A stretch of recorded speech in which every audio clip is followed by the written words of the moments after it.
Corbin, I want to talk to you about something today. Ooh, what is it? It's Anchor. Ooh, Have you heard of it? I have heard of it. It's pretty exciting. We're actually using it right now. That we are. Yep. What does Anchor have, Corbin? Anchor has tools that allow you to record and edit your podcast right from your phone or computer. Yes. And we are actually recording on our computers. We have not done it with our phone yet, though I'd like to try that at some point. It sounds very easy. It's easy and totally free, which is the exciting part. That is actually really nice that they don't charge you. I do know also when you're hosting on Anchor, you can distribute your podcast on listening platforms like Spotify, Apple Podcasts, and more. Makes it nice and easy. In fact, we looked at our numbers, and most of our listens are on iTunes right now.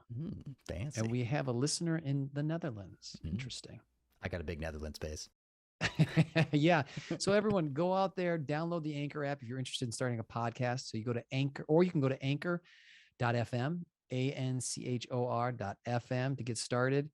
It's easy to sign up. We found it easy, didn't we, Corbin? Yeah, super easy. Check it out. We're not that smart. Yeah, so half of us isn't. You can do it. Half of us? Which half? Me, of course. I wouldn't throw you under like that. Beep, beep. That's the boss. Corbin just ran me over with. All right, everybody, go check out Anchor if you're interested in starting a podcast. It's a great place to start. Definitely. Thanks so much.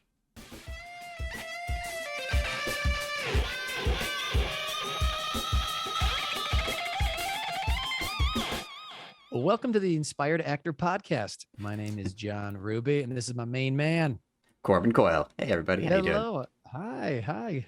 We want to start this podcast with one fun thing.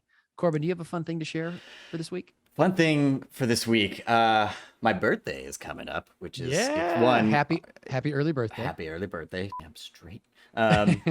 Yeah, super excited for that in general. But I'm a big nerd, so I like to play board games, D&D, all that kind of stuff. And one of my favorite games is Secret Hitler. One, because it's quick, it's easy, everybody can kind of get involved with it. And two, the acting behind it is phenomenal. My favorite thing is, even if I'm not a part of it, if there are two significant others and they just look each other dead in the eyes and they're just like, I'm not Hitler. And then you know they're Hitler. It's just the best feeling to watch people just really give it their all. You don't realize how competitive people can be until they actually are in the thick of it, and then they will literally book that role. They're Hitler and they're just pretending to not be. Actors and non-actors alike can be really good at Secret Hitler. In fact, we had a party here, and I had my son, who's 5 and a really adorable, go up to someone that I thought was Hitler. And he was like, "Are you Hitler?" And he was like, "No." And he was Hitler. So he is in trouble for doing that to my son, That's great. I love it. So if you haven't checked out Secret Hitler, great one there, Corbin. My one cool thing, I checked out a VPN. So people don't know what a VPN is. It allows you to watch shows or movies from other countries. So it makes kind of they think you're living in that country. So shows that are usually blocked off, you can watch. And so I'm doing that. My son is starting school and he's learning German, but he's at a school where there's Spanish, Italian, French. And so I set up this VPN. So now I can watch shows from other countries, and I'm just loving it. And it's great to listen to the accents and the language.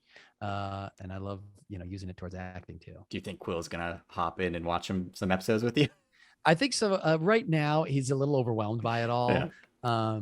He's just, ich liebe dich, this show. Yeah, that's all I can say is exactly. So, you're great. So this is our German intro, I guess. Next time it'll be French, but each time. Hello. So great. Well, thanks. Glad you're all here.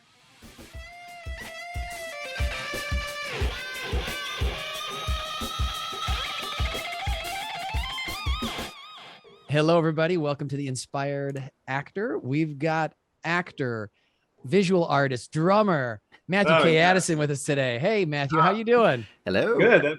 That's a nice. I appreciate that intro. It's nice to hear. It's nice to hear. Well, we want to give you all your accolades. You're such a hyphenate. You know what I mean? We got it all. Yes. We got it going on. So sometimes I appreciate that, because sometimes I feel very pretentious when I say sometimes it's an uncomfortable question. Like if I'm bartending or usually at work, people will be like, "Well, so what do you do?"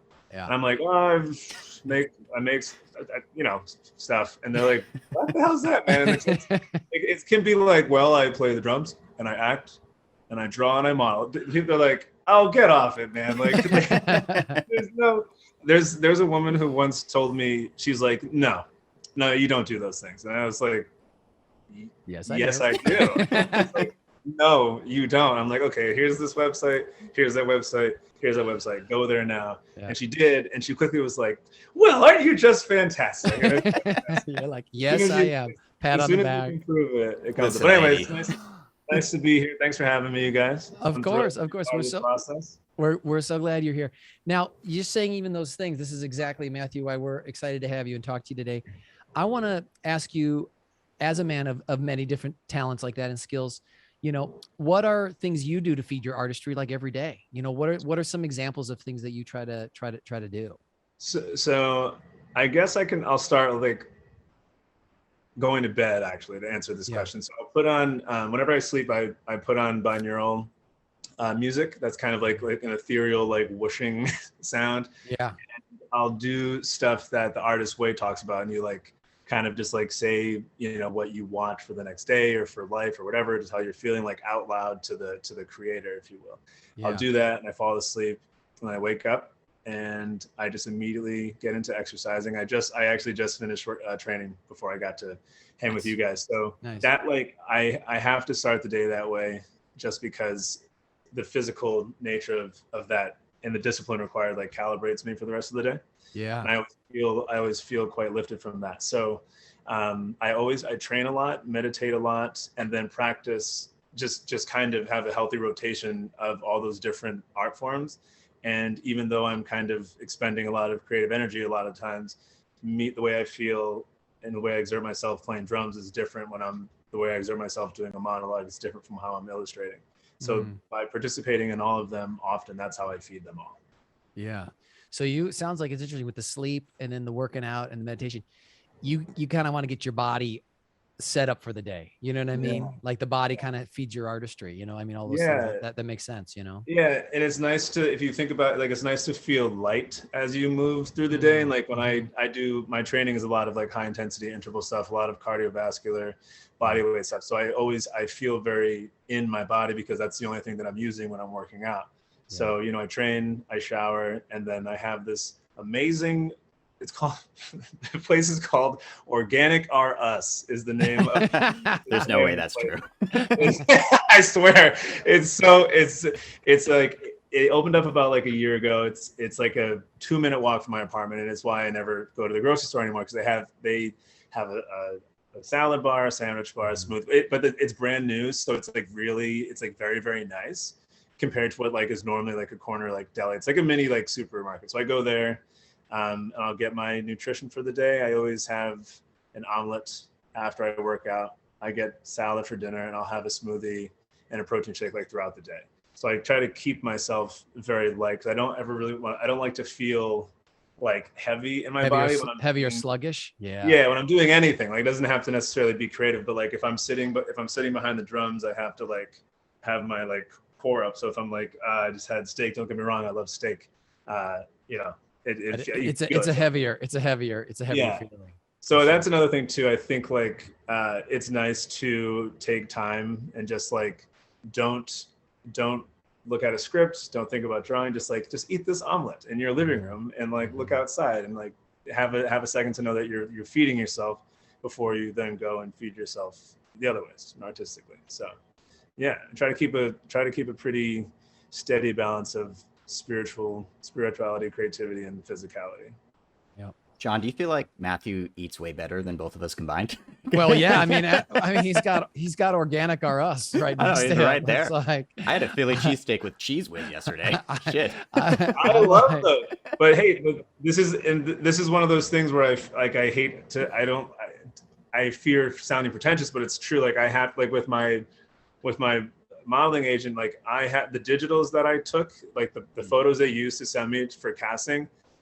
If I get invited to that go-see or that casting or the callback, I have to look exactly like I do in the pictures, my digitals. So you have to keep your frame a certain way, and you have to find your formula for that. So that's why I do a lot of body weight stuff, because they don't want you to be too bulky if you're doing fitness stuff, but you need to be very lean, because I want to see like muscle definition hence the strict regimen Monday through Friday. But on Saturday and Sunday, I'm like, give me the donut with pizza. You gotta have that balance, otherwise you go crazy, I think. Well, I do think we are a culmination of our daily habits. So when you're talking about those daily habits that you're doing, Matthew, I think that's great. To kind of, so there's not like a weight creep or I think that can happen too, where someone is saying, oh well, I'll just stop doing this for a while, and then it becomes 3, 4, 6 months, a year, and they don't even realize how much time they've either taken off from the gym or worked on their artistry. And so I think those those daily habits that you've got in place of like, okay, here's how I set myself up for success. I think that's really, really great. Yeah. For sure. Actually, I wanted to jump onto that Renaissance kind of question, Matthew, because you do so many things. I was curious, what was the starting point for you when wee widow Matthew was a little lad? What was that first thing you did? A little Matthew like this. He was a little Irish Matthew. When you grew up in Ireland. Yeah, that's exactly where I grew up. So I guess I guess there's like a few different avenues for that. With illustration, sports, and movies have always been like that was there. I knew I was aware of that when I was very small, like playing. So I had an older brother, so I watched my older brother, who's 6 years older than me, playing sports from like the time I was a baby until I was 6. I'm like watching this big kid like do this crazy thing, and I don't know. I know that you're the older brother, John, right? Mm-hmm. To your sister. Do you have siblings? You have siblings, Corbin, right? Yeah, she's 15, so it's a little not the same. Okay. She's way younger. Right. Okay. So, but also with my father and his background with sports, like it was always going to be a thing. So when I was younger, I already really liked feeling like I had this physical outlet. But then being in school, I always remember enjoying like the arts and crafts component of the day way more than the other ones. And I could recall like my focus being like way more intense and like severe, I guess, to the stuff when I was being creative versus learning about like the ABCs or whatever. And then grew up with a mother who's a singer. So it was always singing and like music playing, like the Jacksons were always playing super loud, and Luther Vandross and Chaka Khan and stuff like that. So I like grew up listening to that like really expressive, like loud and proud kind of like Black music. So music was of interest to me as well. And so throughout elementary school, like I loved what we would do. I had this art teacher named Miss Paolela, and I hated her at the time because she would have we would draw something on tracing paper with pencil and then transfer that to another piece of paper with pencil. And then once that's done and approved, you can put it in pen and then you can color it in. And I used to be like, lady, like this is so ridiculous that you have us do all these steps. But I did it and I always saw the results of it. And now with my illustration, I do that exact process every time. So it like with illustration, like I can remember from kindergarten, I was with that. Music, they introduced the music program at my elementary school in 4th grade. And I was just like, oh yeah, I'll do that. Because in 3rd grade, we played the recorders. I don't know if you guys ever did that. Like, yeah. I wasn't good at it, but I did it. Bless those music teachers that tolerated that. But so yeah, in 4th grade, they introduced the music program, and I thought it was cool that was going to be a thing, but I also thought it was cool that I was going to be able to leave class. Like if you were in the band, if you were in the school band or whatever, like you would leave like 3 times a week at a part where it's like non-negotiable. Like, you're out of there. So I played the trumpet. I played the trumpet first, and then when I was we listened to Kenny G a lot at home, and so I was like, I don't want to play the trumpet anymore. I want to play the saxophone. So in 5th grade, I switched to the saxophone. I played the saxophone through 5th, 6th, 7th, and then in 8th grade I was in the jazz band. And I was really proud because my father took me to lessons. I had like hours and hours long lessons every Saturday morning. And so young, I was playing the one chair as the alto saxophone. Like there's the 2 alto sax, one takes the solos and one keeps say like the rhythm, so to speak. And I was taking all the solos, and I loved that. And I went to rehearsal early one day, and this guy who played trumpet, his name's Gordon Dreitcore. I'll never forget this. Gordon Dreitcore was a trumpet player, but the drummer wasn't there yet. So Gordon got up and went behind the kick, and I was like, what are you doing? And he's like, oh, I play drums too. And I was standing in front of the kick drum at the time, and he started playing, and like I like felt like my chest explode. Like it was like I had this like this insane like visceral feeling of like I was like trembling. I was like, I have to learn how to do that. So like I right away I went home and I was like, Dad, drum lessons now. And he was like, oh my God, kid, okay, fine. So I started playing drums, and I haven't stopped that since. And that's like become, you know, a lot of my life was dedicated to that. That's why I moved. That's why I lived in New York. Played very, very seriously in a band. We can get more on that later. And then with acting, finally with acting, my dad took me to the movies every Saturday morning for as long as I can remember. There was like the main like Showcase Cinema. I don't know like what the main like marquee theaters are near you guys, but like the Regal or you know, that kind of thing. There was those like big time ones, but there was also like the B movie theaters and the foreign film theaters. There were so many different theaters at the time. This is like the early 90s. So there were like 4 or 5 different movie theaters we could choose from. So there was always a rotating possibility of seeing these movies. So we would go every Saturday morning. And at first it's just this thing that like you're a little boy and your brother and your dad are there and you're just like, I'm just here for the ride. I don't care what I'm not really like, I wasn't there for the movie per se. I was there for the bonding experience. But then over time you digest it so much and you really it becomes part of your life. It becomes part of your week to go see this weekly event in this big dark room with your, you know, it's really cool. And what it was, one time we were, our family movie night movie was the first Ninja Turtles movie. Like, have you guys seen the ones that came out in the 90s?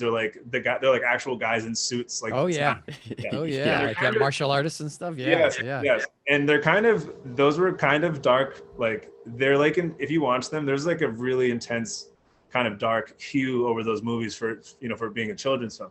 But I remember watching it and it was like, I loved the Ninja Turtles so much, but they were so like kind of scary in this movie that I was so drawn into it. And so the credits roll, and then there's this secret, like, you know, kind of like they do with like Marvel movies, like the post. I love that. I love when they do that. They had this post-credit thing that said "Making of the Turtles," and I was like, "Making of the Turtles? Like, what is this?" And so they start showing the footage, and they show, like, we always see this when we see something, when they show a footage of something being filmed, like you see the guys at video, it was like market action, and they're like so that happened, and they're showing the split screen of a scene where the turtles come like running down the stairs, and they're fighting people at like the Foot Clan at this guy's lab, and they call cut, and the director like does this, and Michelangelo and Raphael like walk over, and they took the heads off of the turtles, and I was like, wait, there's a person under that? Like, what? There's a man who's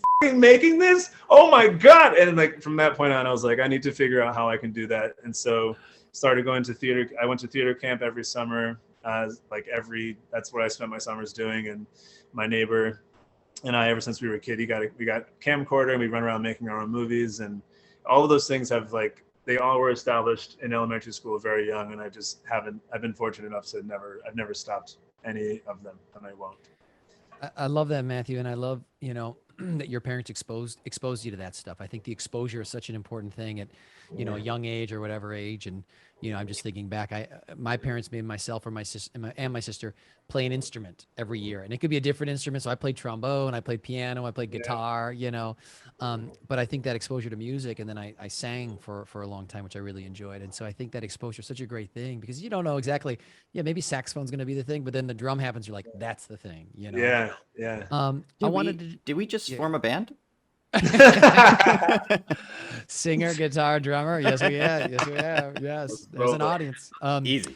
I love that. That's a great idea. Now, audience, you can send us some fun names.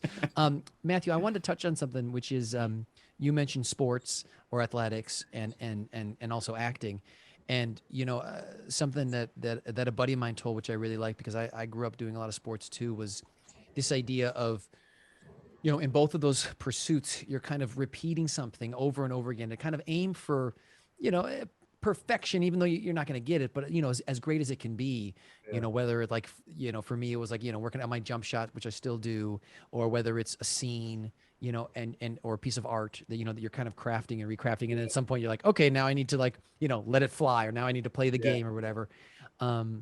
I'm just curious, kind of your thoughts on, what parallels there might be between like athletics for people out there that have been in part of sports and acting, and how they, or artistry, and how they kind of connect. Yeah, well, that's why. Yeah, that's when we that last question. That's why I first started talking about soccer before I started talking about art. I think it's there's this prove it factor, right? Where so like if Mm, I played soccer in college. I had to go to practice every single day. Like how do you go to practice every day? That must be so monotonous. Like, well, I'm thinking about the game. mm, So me going to practice every day is a thrill because each day I am ready for that game. Sorry, I shouldn't my language. I apologize. The mouth of a sailor from New England. I apologize, but each day, like some days it's we're doing a more fitness heavy practice where you're just like sprinting and you're just like, this is terrible, and then you're in the 89th minute of the game, the home game in front of 1,000 people, and you're not gassed. It's like, well, yeah, I'll sprint then. So like with art, it's the same thing. You get your script and you have to go through that over and over and over and over again to get that material down, to like find yourself in it, to know the world that you're in. If you don't repeat that and do it over and over and over again, that's just not going to happen. And I mhm, think that like the joy for me rehearsing stuff is thinking about, again, that prove it moment. Just like soccer, I had games.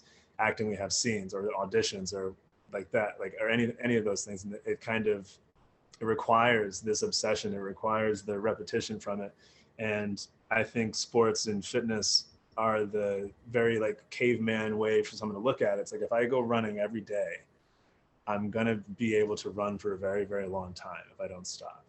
If I practice this accent every day, I'm going to get really good at it because I'm just not going to, like, well, you would hope, ideally, if the ability is there, if you just keep doing that thing, you're just going to get better at it. And it's so rewarding when you feel in the thing that you do because you put the work in to do it.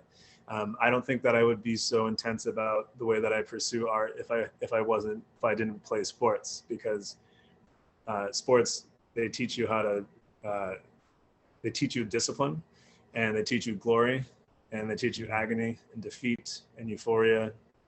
It teaches you family. It teaches you aggression. It teaches you sympathy. It teaches you everything because all of those things happen whether you are aware of it or not when you're playing sports, whether it's in a game or, like you see a teammate get hurt, that's devastating. You score the game winning goal, that's exhilarating. You get cut from the team, that's devastating. You become the captain, that's so thrilling. And you have to be able to like understand how to tap into all those feelings in a script. So I think about the stuff that I've felt while playing sports or experienced, and that filters into the work. But it's understanding that the more that I do this, if I love this and I do this, I'm going to conquer this. That's the way that I look at it. and I loved the thing, there's a quote I kind of like, and there's a couple versions of it, but it's like, don't practice until you get it right, practice until you can't get it wrong. And with what Yeah. you're talking about, it's like you're putting in that time, whether it's for acting or, for sports, that, you got to just keep doing it. You got to keep doing Yeah. it. That's how I that's how can, you get better at it. yeah, I can use, I thought of you on Tuesday when I had that EcoCast audition. Um, you have always said, you're not ready. You don't prepare for the audition the night before. You prepare for that audition Mhm. 6 months in advance, months in advance. You've always said that in class. And I always subscribe to that because I just agree. I just know that's the case. Again, similar to sports. But I had my first EcoCast live audition, Mm. and like the way agents send like very confusing instructions on how to do it, and even though it's very easy, you just click EcoCast live and then you're there waiting. But I set up my screen in here and had the computer set, and then when we did the audition, the format of it and taking the direction and performing again didn't feel like there's no heat like that, in a good way, like that feeling when you're at a casting office. You're like even the most calm collected dude inside is like, I need to fucking nail this because that Mhm. person is right there. When I was doing it with EcoCast, because we've been in class so often, so consistently, every single week, almost without fail, having an experience with a total stranger that I could be getting a job from didn't feel like, and it just felt like, okay, let's do this. Like, what's the redirect? I've been taking redirections from you for over a year, so you have the muscle memory, emotional, creative muscle memory to be like, oh, you want me to be louder? Okay, no problem, let's do it.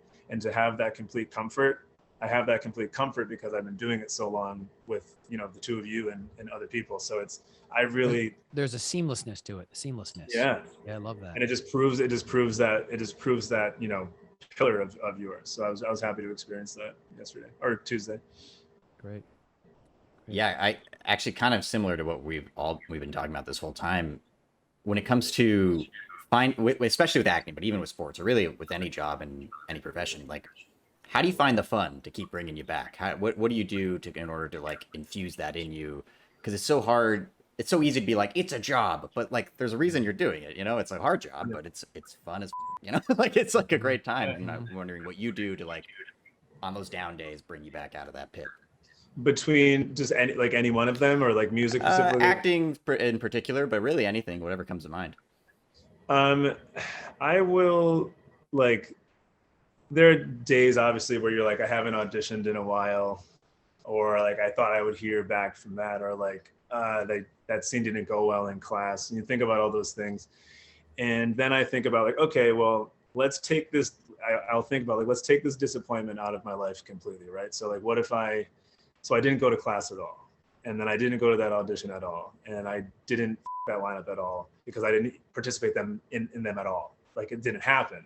I think about what my life would be like and how I would feel if I was like not sitting in here, like rehearsing monologues or like going to class. I think about, I'm like, take it out of your life then if it's going to drag you down. And then to think about what that would be like brings me right back up again. Cause I'm like, oh my God, I can never, like, it's one of those things where like, I'll like stare into the void thinking about like what it would be like to not be good, to not have acting. And then I'm like, oh God, like snap out of it. And like, just kind of remind yourself. I think about going to the movies with my dad. I think about doing killer scenes with you. I think about the experiences that I've had on set. Whenever the shows that I've booked, I've always taken a second to have a moment by myself on the set, like in the midst of a chaos, like between a setup or something, and just like stand there and be like, remember this moment, take a snapshot of where you are and what you're doing, because this is that little kid that was watching the Ninja Turtles behind the making of the Turtles. You're on set right now doing that thing that you said that you were going to do, doing that thing that you want to do at the highest level. This is for HBO, this is for Netflix. And you're like, I'm here. And then I take that snapshot and I keep it in my heart. I keep it on my waist for those moments where you're like, is this going to happen? And it's like, oh wait, it has happened 10 times already. And it's going to happen again, because the way that I got to that is by doing the same thing I'm doing now. And I think that by not removing yourself from something and continuing to be there, this is like anything, it's going to catch, you know? And so I think about, I think about it not being in my life at all when I start to get down on it.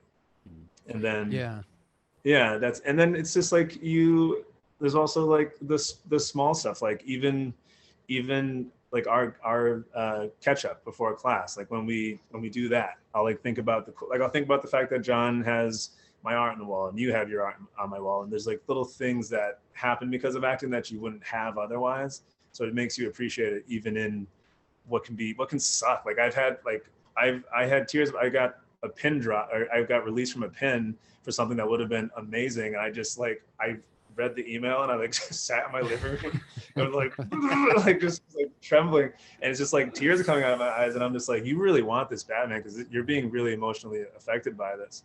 And then, you know, thinking about how much it hurts can also remind you of how good it feels. So yeah, that's what I was going to say, Matthew, is I think if you know, as an actor, if you want to mute the lows, you're also going to mute the highs. Right. And so, yeah, we don't want to go into the deepest, darkest places all the time. But I think part of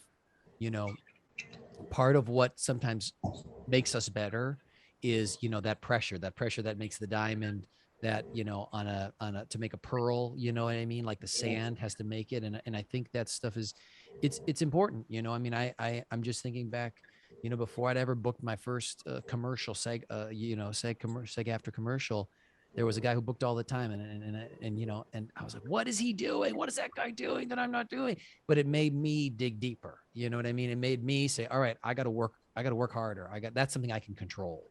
And sometimes some of that stuff is out of your control. And so I just think with the highs and lows, I love what you said. And you can't allow yourself that sadness or that, oh, I really wanted that. I think that's fine, to feel that. And then, all right, what's the next step? What's my next step, forward? What is it, to that I can control or work on? Yeah. Right. Love that. Corbin, what do you think? Is it might it be a little time? Yeah, Or we could throw that in right now. Yeah. It's a little early, but we can do it. Okay.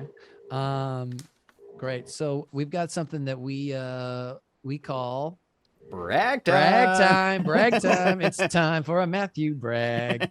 All right. So one of the things, Matthew, we realize is, and even I think you did it a little bit earlier, as artists, we try to be humble, most of us. We don't want to shove stuff in people's faces, but this is an opportunity that we'd love to hear. Like, what's a brag you've had where you got to do something really fun on set, or a job that you really enjoyed? It could be, your first gig. It could be a more recent gig. It could be, just something, something that you're proud of, that we can enjoy and relish with you. Well, I think with acting, not to give like a too broad of an answer, but like honestly, like every time, or wait, no, I can, There we go. That's it. Where to go now? That's what we want. That's what we want. So this is my first acting gig that I ever got. I told you music was really big. I moved to New York for music. The band disbanded in like the most quintessential band falls apart thing. And I was like, I was so heartbroken, and I was working at this bar, and they use this venue for wedding receptions a lot. So there were a lot of times I was used to seeing people like location scout, taking photos and whatever. So one day I'm setting up the bar, and there's a guy and a girl walking around taking pictures, and I can feel them getting closer where I am. And I'm like, just brooding, like wiping down bottles or whatever. And they're like, excuse me, I'm like, if you need a manager, they're not here yet. They'll be here at 4:30. And I like go back to them. They're like, no, we want to talk to you. I'm like, okay, what's that? And they're like, well, so we're scouting a project, and we lost our male lead. Are you an actor? And I was like, yes. Yes, I am. And because like I told you about theater background and everything. I just hadn't been doing it because music was the thing. Sure. Long story short, they were casting something, and they took my picture and said, if we'll send this to the artist and get back to you, and maybe we can work together. And I was like, okay. I didn't think anything of it. A couple weeks go by, I don't hear from these people, and I was just like, oh yeah, like I don't even remember what that was. And then I get this phone call. Hi, his guy's name is Peter Bandura. It's Peter Bandura from Untitled Productions. We want to have you join our project. So come to this location on this day, and we'll get going.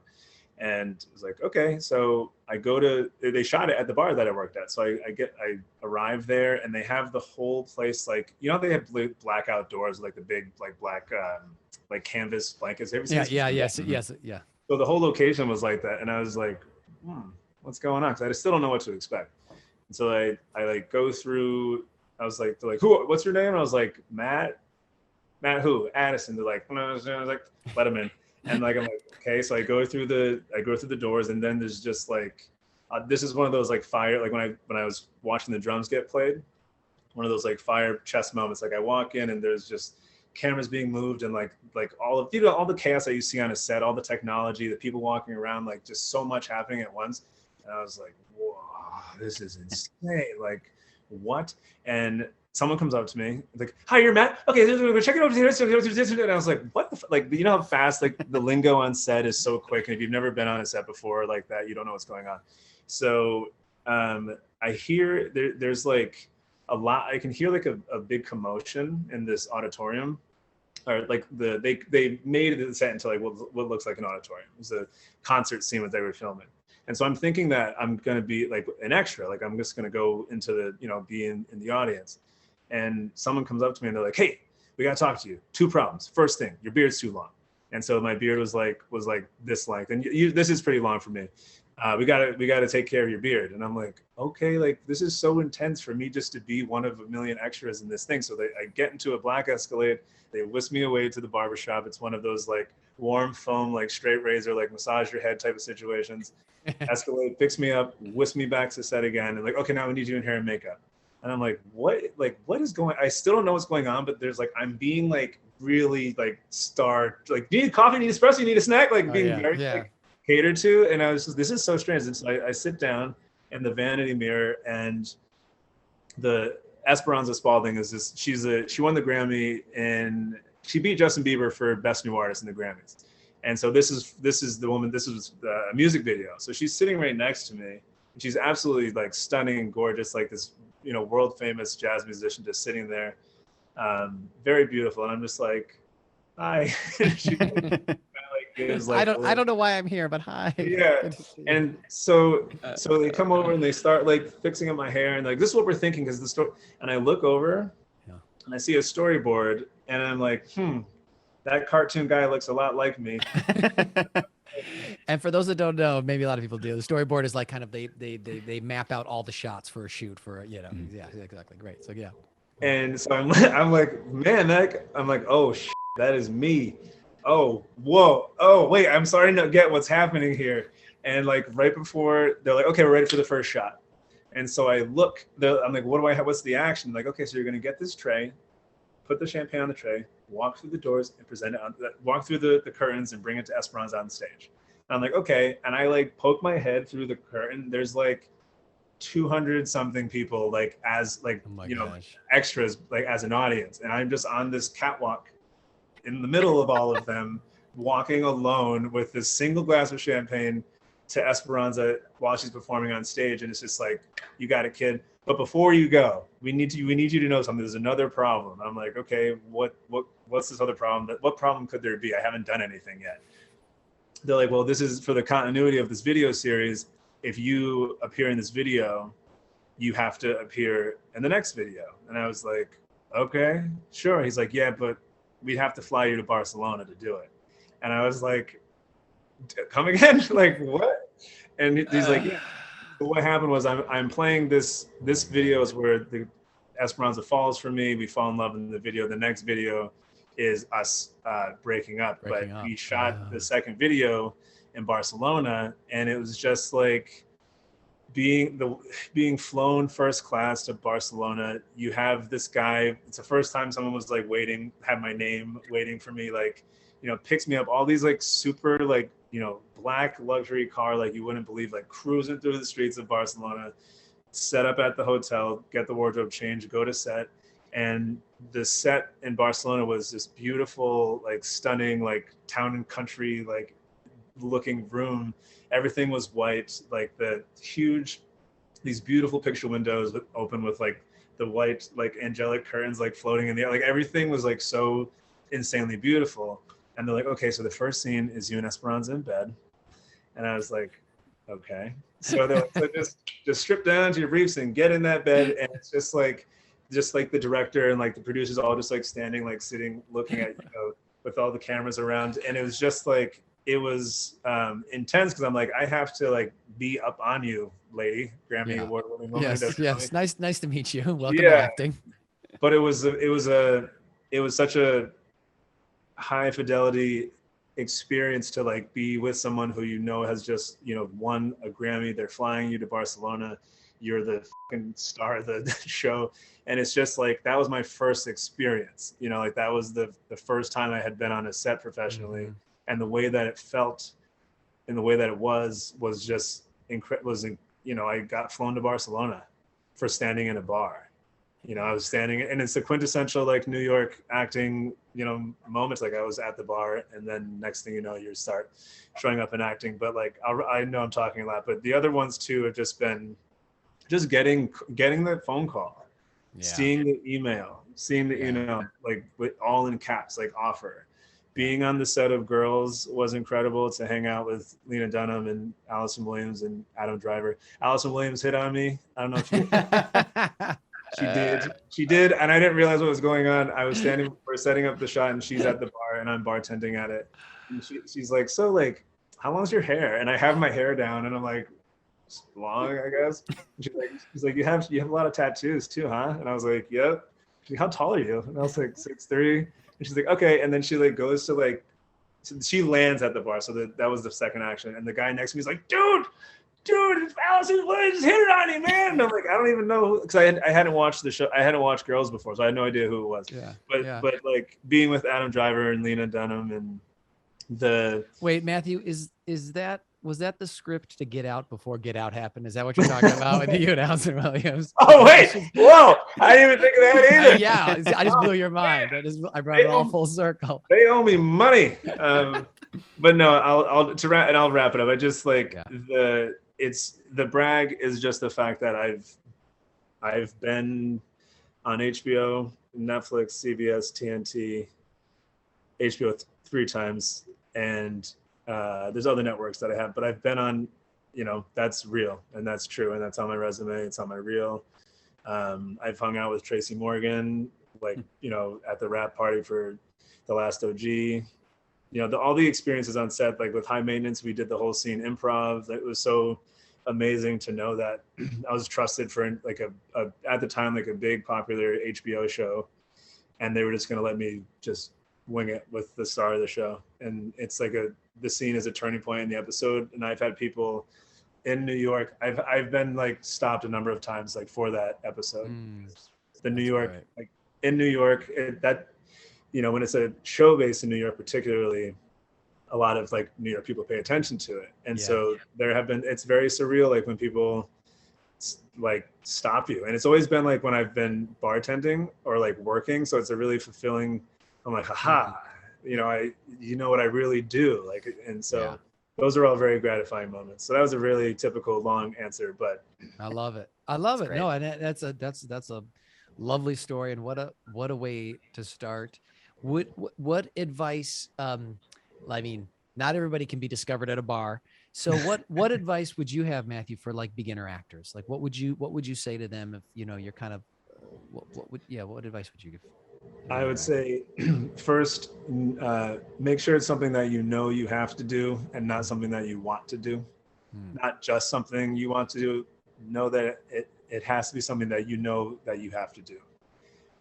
Because if you don't have the requirements within you, like the requirement within you to do that thing, you won't be able to stand up against what is going to fall upon you. It's something that you become obsessed with, but know that if you do feel that way, that you have to do it, then all you have to do is just do it, and you'll find your way to the places that you want to be, because you're going to be where you're supposed to be. If you just steer, it's very what's the word? Not stereotypical. Very to say steer the course. What is that saying? Stay the course. It sounds very like cliche. That's what I'm trying to say. It sounds very cliche to do that, but staying the course is the only way that the course is going to develop in the first place. So it's just have a vice grip on the thing that you want to do, whether it's acting or whatever, and make sure that you're putting yourself in the places that you can grow and be nurtured and flourish, like in a class, and just doing the personal work, staying very fit, try to eat as well as possible, study yourself, study in a class, work outside of a class.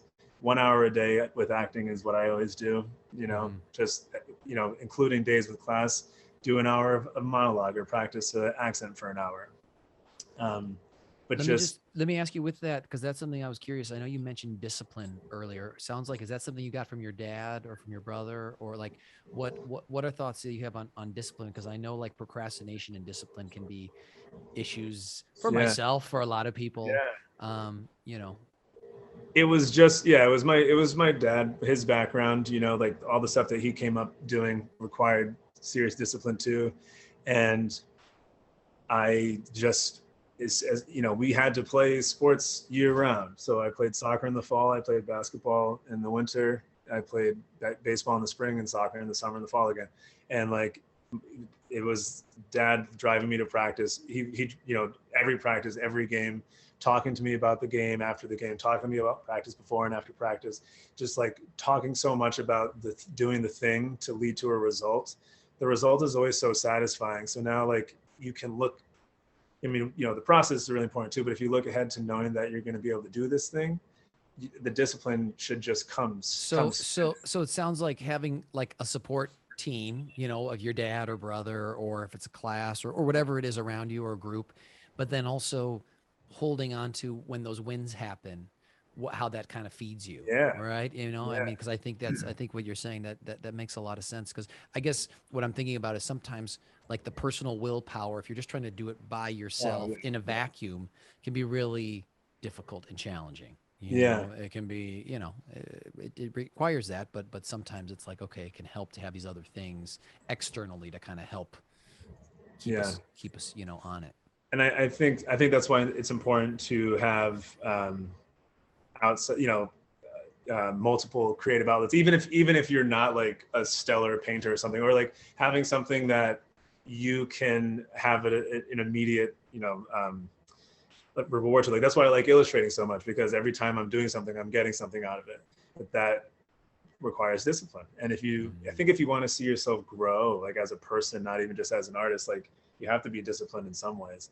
And I think that an important thing for someone would be to see when they slack off, what happens and how they don't like it. Like my senior year for college, I was the sole captain of the soccer team, and I lived in New York over the summer, and I didn't train as hard as I normally did. I was the captain, so I knew I had my spot. I was a 90-minute player every game. The summer I lived in New York with my buddies. We were drinking, smoking, like doing the whole thing, having a great time, but I didn't train nearly as hard as I ever did in college. I got to preseason on the first day. I didn't pass the fitness test, and I was benched for the entire season. And I was the senior captain. I was the sole captain of the team. I didn't pass the fitness test, and the coach benched me in front of everybody. So talk about lack of discipline and what that I lost the thing I had worked for my whole entire life, in the culminating season and the greatest accomplishment an athlete can have, to be their collegiate varsity captain. Yeah. It doesn't get the only step after that is being a professional. So I had like gotten this thing that I wanted my whole life, and I sat the fucking bench, and I had to remember why I was sitting down, because I didn't work hard enough. So from that was also that was in 2010. Like that's another thing that gives me a really, like, my tenacity for working hard is because of that coach, what he did. I hate the guy forever, but I love the lesson that I learned from him. Yes, yeah, that's it. know? That's it. You can hold those two things together at the same time, Yeah. 100%. So I think it's important. I think that's a really long way to say I think it's important for people to see what it's like when they don't apply themselves versus how they feel when they do apply themselves. Yes. And artistically, the application of the self leads to you saying, Matthew Corbin, that the work in that scene was great because Corbin and I got together a few days before to run through it. Discipline. Yeah. You like the piece that I sent you, discipline. Corbin loves his piece, discipline. Like I think it's important for artists to at least find something that they consider to be a win, whether it's big or small, that came from their effort. And that's the thing that you just hold on to all the time. And if you get lazy, you'll start to feel uncomfortable within yourself knowing that you're not doing anything.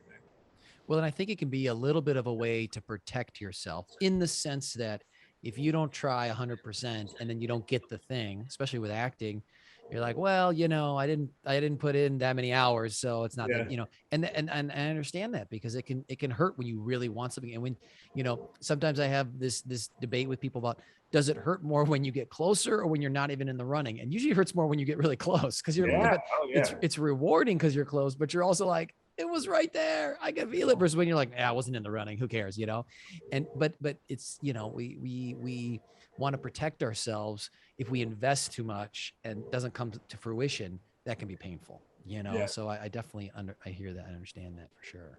The investing of yourself, like I agree with you too, like knowing that, like when I've lost two pins, two of the roles that I was pinned for recently, both of them I got released from, and it's just like it's like you have like a Hulk moment, and then you have like a Hulk moment of sadness and existential weirdness, and a slow walk down the block to get beer alone, and then it's like, dude, it's okay, but like I think we have to feel what it's like to get so close and not get it, because that's going to happen a lot of times in many things in life, not just acting.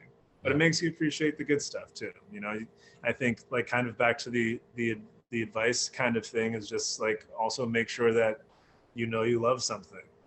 because even if you feel lazy about it, like maybe you will pick up the book, or even if you're watching a show feeling lazy, you probably like studying that actor or seeing what's working or seeing what you like, and you can still be applying yourself even if you need to be kind of distant from it a little bit. But if you love it, then if you love it, it's not a love that can be severed, I don't think. Right. I think it's about time, John, to do the fun last note. What do you think? Yeah, should we do that? I think it's great. I just before we get to that, I did want to Yeah, say, did you have any recommendations for like life books and or acting books? Life books, anything by Chuck Klosterman, I think is very good. Yep, love him. I would say that I haven't read a life book in a while. So there's a book called Sleeping Giants. That's a novel. It's not like That's okay. self-help thing.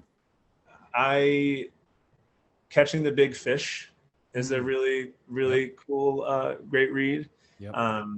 Acting book wise, I like How to Stop Acting. Wow, I can't say it. Yep. How to Stop Acting by Harold Guskin. Yep. Respect for Acting, Uta Hagen. Yep. Sanford Meisner on acting. That's another great book too. Yep. Book the fucking job. I could go on and on, but I have like a rotation like that. I'll do like books on auditioning, and then you go to the books like with like Uta Hagen or Meisner that are a bit more like theoretical and such, and then to something like Catching the Big Fish, which is a more like spiritual approach, and then something like Chuck Klosterman. It's just like the way he, like, I feel like people can really, that's an author to connect to.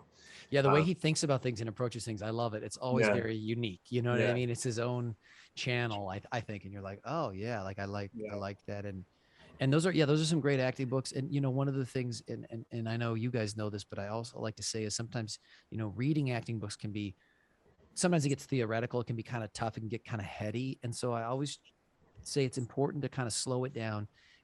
Some people can read it all the way through, but I like to like take it like a chapter at a time and then apply it, right? So reading it, applying, and then if stuff's working or sticking, keep that part of your toolbox or, you know, part of your process. And if it's not, let it go. But I think sometimes the application, you know, we're like, oh, I'm going to get through this Meisner book. And it's like, well, try, if there's an area you can apply it, or a Stella Adler book, apply it and see what's working, you know? So that's great. Great. Okay.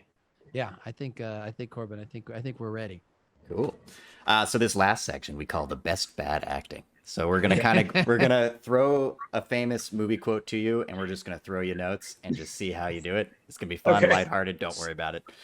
So yeah, we're gonna give you a movie quote, and then we'll give you like an adjective or two that we want you to apply and just have fun with it. So the idea is to kind of have fun with it. So, Corbin, do you want to send him that? For those. Yeah. Okay. So the quote is in there. This is from the movie Taken, Matthew. All right. So Liam Neeson plays this part. All right. Now we're gonna give you an adjective. I don't know, Corbin, if you have one loaded up. Otherwise, I have one to apply to this. You know, adjective, adverb. I never know the difference. But okay. So Matthew, first one. This is gonna be an easy one. This is a layup for you. We want to see your best bad acting with a Boston accent applied to this. Go, right to this quote here. If you let my daughter go now, that'll be the end of it. I will not look for you. I will not pursue you. But if you don't, I will look for you. I will find you, and I'll kill you. I love it. I love so it. Good. So fun. So good. So I loved what you did there. So could you add a little bit more happiness? Like you're actually happy that he took your daughter, but you also feel the need to get your daughter back. Is he still from Boston? He's still from Boston. If you let my daughter go now, that'll be the end of it. I will not look for you. I will not pursue you. But if you don't, I will look for you, and I will find you, and I'll kill you. Great. Right. And let's just do one last one, Matthew. Let's make this guy, because this is good with you. I like the accents with you. This is fun. Let's make him British, and let's let's make him a pirate. This is better. Let's make him a pirate, and he's angry. A British pirate? A British pirate, or no British, but just a pirate. He's definitely a pirate. If you let my daughter go now, it will be the end of it. I will not look for you. I will not pursue you. But if you don't, I will look for you. I will find you. And I will kill you. Kill you. Yeah. So good, Matthew. Thank you. That was so good, Matthew. That was your best bad acting. Matthew K. Addison. Yes. My roommate's well- like, what the fuck is he doing? What is going on? Well, that is all we have right now. So Matthew, I want to thank you so much for your time. Of course. You know, we wish you so much success on your journey. It's lovely that you've got a support system, and I love hearing about the wins you've had. There's going to be many more, and we appreciate you being a guest. We appreciate you being a guest on the Inspired Actor. Well, you so guys thank you are- so much. Yeah, well, you guys are part of my life, you know, and consequently my artistic life, but also more importantly my life.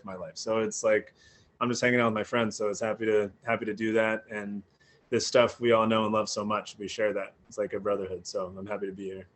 Always. Thank you, Matthew. Anytime. You know me, I can talk all the time. If you want me to come back, I will be back. I really do hope that you got some good stuff, and Definitely. hope that it's an enjoyable time as it was for me, as it was for you.